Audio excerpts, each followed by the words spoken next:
Hello, welcome back to public finance class. And we are moving to the sixth module, and we'll be talking about public debt and deficit financing. Public debt and deficit financing.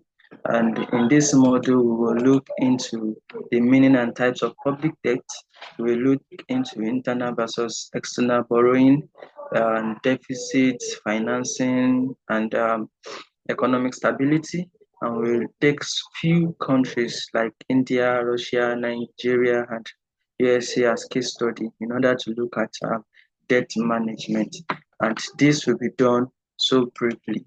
And when we talk about public debt, what we mean is that the total outstanding financial obligation of of the government due to accumulated deficits, and it is also known as government or national debt. So it is the total outstanding financial obligation of the government due to accumulated deficits. And according to Batia 2009, public debt is the aggregate amount of money that a government owes to individual, institution, or foreign countries, which arises from borrowing to meet budgetary deficit or to finance developmental projects or programs. And looking at deficit financing, this is the practice of funding a budgetary shortfall through borrowing or monetary expansion. And according to IMF,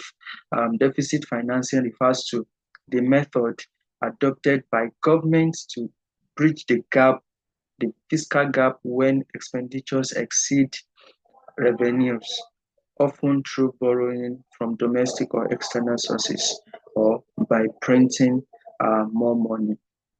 And the relationship between the uh, public debt and deficit financing is that public debt is the result of accumulated deficit financing over time. It's an accumulation of deficit financing over time. So if we will say that there is public debt, then that means there is an accumulation of deficit financing over a period of time. And public debt is a tool to mobilize resources, but can also be a source of fiscal vulnerability if poorly managed. We have a classification of public debt, and it can be classified into multiple ways based on the source, the duration, the purpose, and then burden on the economy.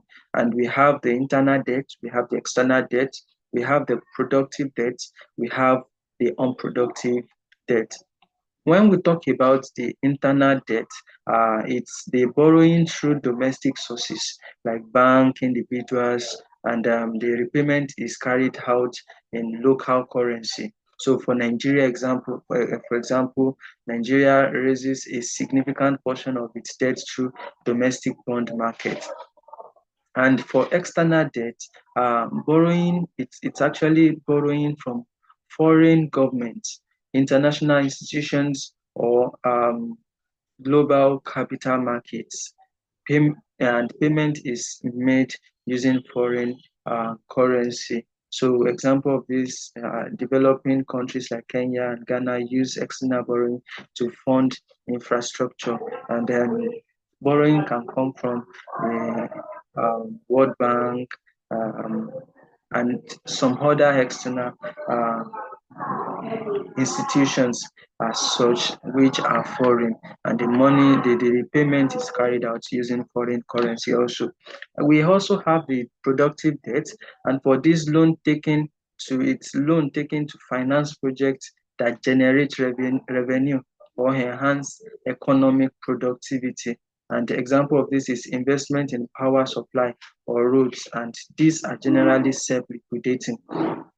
And the last is the unproductive debt, and it is borrowing for purposes that do not yield direct economic returns, such as financing war or administrative costs. And for example, this increases the fiscal burden without contributing to the growth. It increases fiscal policy burden without contributing to the growth of such a nation.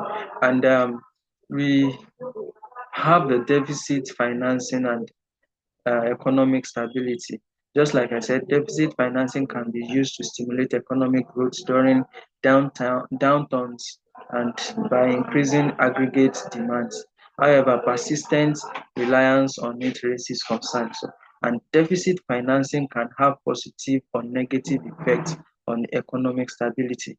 On the aspect of positive effect, you look at it from the angle of stimulus of aggregate demand, and this means that it increases government expenditure, which injects money into the economy and stimulate production, especially during recession. And the second positive aspect is the financing productive investment. That is, it can be used to fund long-term infrastructure and development projects. On the negative effects, the first is inflationary pressure. That is, it's borrowing from the central bank may increase the money supply and fuel inflation as such. And another is crowding out, which talks about every government borrowing may reduce funding available for private businesses, leading to decline in private investment, which actually should have been a means through which they will be able to get more taxes, because it will be a source of revenue if there are more private investment also. And we have the conditions for stable deficit financing.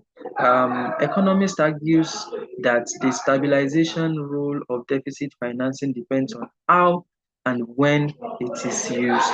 And when we talk about purposeful use as a condition, deficits should finance productive investments, just like you said. And example of productive investment is infrastructure rather than recurrent expenditure. And another condition is the counter-cyclical policy, and